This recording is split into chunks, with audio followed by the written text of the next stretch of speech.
Reels वाली बहू। प्रज्ञा को रील्स बनाने का बड़ा ही क्रेज है और वो दिन भर रील्स बनाती रहती है। खाते पीते घूमते फिरते घर में कॉलेज में रील्स बनाने के कारण प्रज्ञा पूरे कॉलेज में हाईलाइटेड है।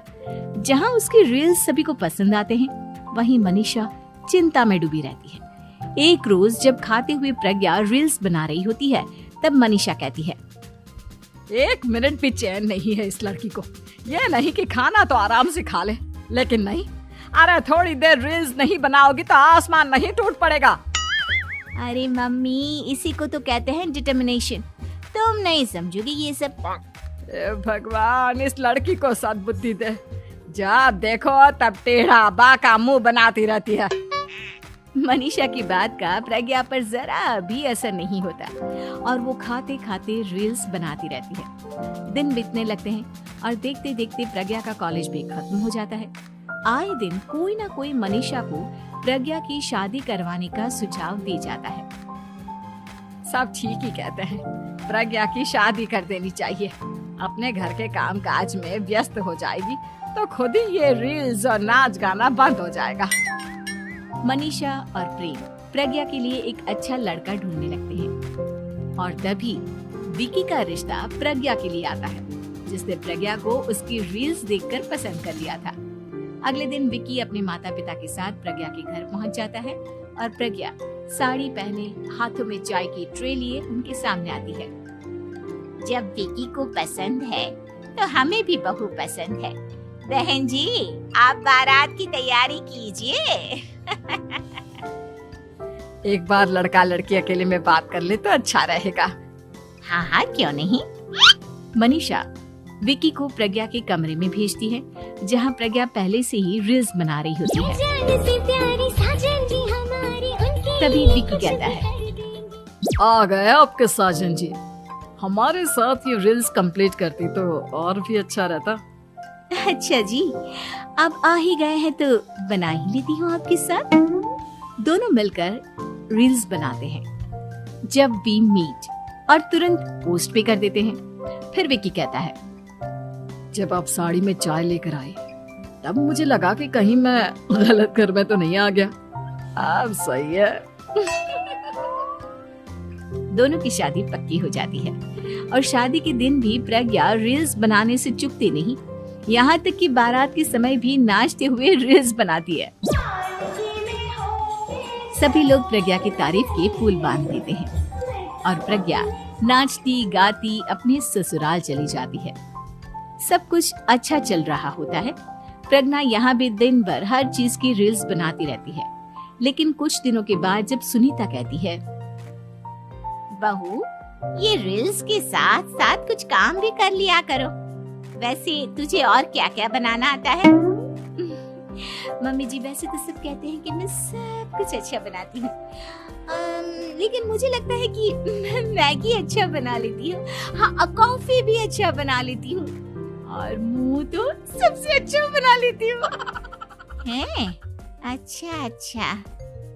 सुनीता अपना माथा पकड़ लेती है और कहती है, बहू, कुछ खाना बनाना भी सीख लेती। मम्मी जी, मैं लंबी प्लानिंग कर रही हूँ।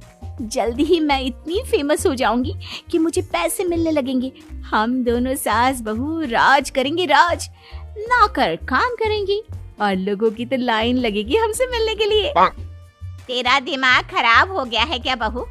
हंसी मजाक तक ठीक है, लेकिन इस तरह घर नहीं चलते। जितना जल्दी हो इस घर के तौर तरीकों को सीख लो। प्रज्ञा मुंह घुमाकर चली जाती है और तुरंत उसी वक्त एक रील बनाती है। ये देख सुनीता का गुस्सा 7वें आसमान पर चला जाता है और विकी के घर आती ही सुनीता उसे सब कुछ बताती है। विकी भी अब प्रज्ञा की इन हरकतों से परेशान हो जाता है।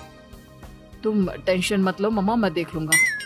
विकी कमरे में जाता है तो देखता है कि प्रज्ञा रील्स बना रही है।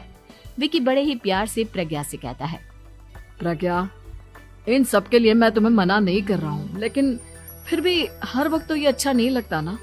समझने की कोशिश करो, मुझे भी तुम्हारा थोड़ा वक्त चाहिए। मैं जब ऑफिस से आता हूँ तो मुझे समय देने की जगह इसी में लगे रहते हो। तुम ज्यादा ही सोच रहे हो। तुम भी मेरे साथ रील्स बनाओ ना। तुम्हें भी बहुत अच्छा लगेगा। तुम्हें इज्जत से कोई बात समझ में नहीं आती क्या? दिमाग खराब हो गया है तुम्हारा इस चकाचौंध से। अगर तुमने अपना रवैया नहीं बदला तो मैं तुमसे दूर चला जाऊंगा। तुम ही रिश्ता लेकर आए थे, मुझे लड़कों की कमी नहीं थी और ना आज है।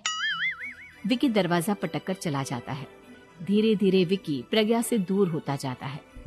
एक रोज मनीषा प्रज्ञा के ससुराल उससे मिलने जाती है।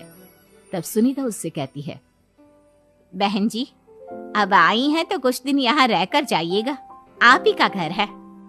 हाँ मम्मी, बहुत दिन हो गए तुम्हारे साथ एक भी रील नहीं बनाई मैंने। प्रज्ञा तुरंत अपने फोन में रील्स ऑन कर लेती है। ये सब मुझसे नहीं होता।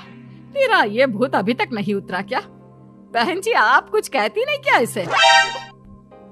जब आप ही कुछ नहीं कर पाई तो मैं कर ही क्या सकती हूँ। सास तो वैसी ही बदनाम है। शाम को घर की लाइट चली जाती है और मनीषा प्रज्ञा से कहती है, मेरे घुटनों में बहुत दर्द हो रहा है, तू लाइट का कुछ इंतजाम करना बेटा। अच्छा, कैंडल जला देती हूँ मम्मा। प्रज्ञा गाते हुए कैंडल जलाती है और खिड़की के पर्दे के पास रख देती है। मनीषा, जिसे बहुत दर्द हो रहा है, वो सो जाती है और प्रज्ञा हमेशा की तरह अपने रील्स में लग जाती है। उधर कैंडल की वजह से पर्दा आग पकड़ लेता है और मनीषा के कमरे में आग लग जाती है। बचाओ, कोई है, बचाओ। सभी भागते हैं और विकी कमरे की आग बुझाने में लग जाता है, लेकिन तब तक मनीषा आधी जल चुकी थी। मनीषा की हालत देख प्रज्ञा रोने लगती है। विकी मनीषा को तुरंत हॉस्पिटल ले जाता है और उसे एडमिट कराता है। विकी प्रज्ञा से कहता है, देख लिया ना, तुम्हारे इस नाच गाने की वजह से आज तुम्हारी माँ की जान जाते जाते रह गई। अब पता नहीं तुम और क्या चाहती हो।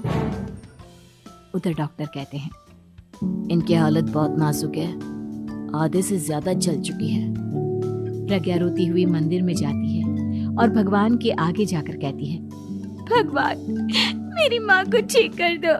मैं कसम खाती हूँ हाथ से ये रील्स बनाना छोड़ दूंगी।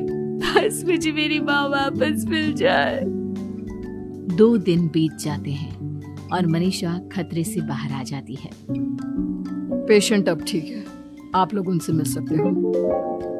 सब कोई मनीषा से मिलता है और प्रज्ञा सबके सामने अपना फोन तोड़ देती है।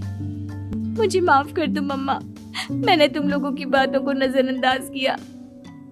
बेटा, कोई भी चीज जरूरत से ज्यादा खराब है। मैंने तुम्हें रील्स बनाने से कभी मना नहीं किया, लेकिन हर वक्त एक ही चीज तो सही नहीं है। मैं समझ गई हूँ मम्मा, आई एम सॉरी। प्रज्ञा उस दिन से रील्स बनाना छोड़ देती है और पूरी तरह से अपने घर में लग जाती है।